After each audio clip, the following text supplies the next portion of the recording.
तप्त कांचन गौरांगी राधे वृंदावनेश्वरी वृषभानुसुते देवी प्रणमामि हरिप्रिये। हे कृष्ण करुणा सिंधो दीनबंधो जगत्पते गोपेश गोपिका कांत राधा कांत नमोस्तुते। भगवत गीता का मतलब है भगवान के द्वारा गाया गया गीत।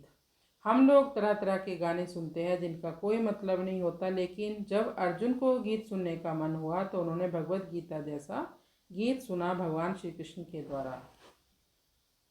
अहो बत महत् पापम कर्तुम व्यवसिता वयम यद राज्य सुख लोभेन हंतुम स्वजनम उद्यता। यहाँ अर्जुन कहता है अहो, हाय, आश्चर्य की बात है, हम इतना बड़ा पाप करने यानी अपने ही कुल का विनाश करने पर तुले हुए हैं केवल राज्य सुख के लिए। ठीक है, धृतराष्ट्र के पुत्रों को ये पता नहीं है, लेकिन हमें तो ज्ञान है। फिर हम में और धृतराष्ट्र के पुत्रों में क्या फर्क रहा। यहाँ अर्जुन मोहग्रस्त है, ज़्यादा ही धर्म की बातें कर रहा है जो कि यहाँ युद्ध भूमि में सही नहीं है।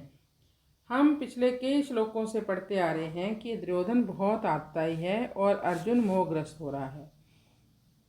वैसे भी 6 प्रकार के आतताई होते हैं: आग लगाने वाला, विष देकर मारने वाला, हाथ में शस्त्र लेकर मारने को तैयार होकर आने वाला, धन को हरने वाला, जमीन या राज्य छीनने वाला, स्त्री का हरण करने वाला। इनमें से एक भी किसी में अगर ऐसी कोई प्रवृत्ति है, उसने कोई पाप किया है, ऐसा दुष्ट तो वध के योग्य है, इसे कोई पाप नहीं लगता है। इनमें से एक भी अगर किसी व्यक्ति ने पाप किया है, ऐसा दुष्ट तो वध करने योग्य है, ऐसे दुष्ट को मारने से कोई पाप नहीं लगता। लेकिन दुर्योधन में तो सारे लक्षण हैं, तो फिर ऐसे दुर्योधन जैसे आतताई का वध करने से कैसे पाप लग सकता है। लेकिन अर्जुन तर्क दे रहा है कि ऐसे लोगों का वध करने से पाप लगेगा। अर्जुन मोह के कारण अपने कर्तव्य से विमुख हो रहा है, तो यहाँ श्री कृष्ण अर्जुन को युद्ध में प्रवृत्त नहीं कराते। श्री कृष्ण तो केवल अर्जुन को उसके कर्तव्यों का बोध कराते हैं। युद्ध तो अर्जुन को ही करना है, श्री कृष्ण ने युद्ध नहीं कराया। श्री कृष्ण ने तो क्षत्रिय का जो धर्म होता है वही अर्जुन को बताया। हालांकि कौरवों के पक्ष के जितने भी योद्धा थे उनकी आयु समाप्त हो चुकी थी, क्योंकि इन्होंने बहुत ज़्यादा पाप कर्म कर दिए थे। विशेष रूप से जब द्रौपदी को अपमानित किया जा रहा था भरी सभा में, और उस सभा में सभी लोग तमाशा देख रहे थे, उसी समय ही भगवान श्री कृष्ण ने सबकी आयु को हर लिया था कि जिस सभा में एक स्त्री का अपमान किया जा रहा है, निर्वस्त्र करने का प्रयास किया जा रहा है, दुशासन द्रौपदी के बालों को खींच रहा है, भगवान ये सब कैसे सहन कर सकते हैं। तो काल क्रम में सबकी मृत्यु होने वाली है। यदि अर्जुन सोचे कि ठीक है मैं युद्ध नहीं करूँगा, पर भीमसेन तो युद्ध करेगा, युधिष्ठिर महाराज युद्ध करेंगे, द्रुपद युद्ध करेगा, ऐसा नहीं कि अर्जुन अगर युद्ध नहीं करेगा तो युद्ध नहीं होगा।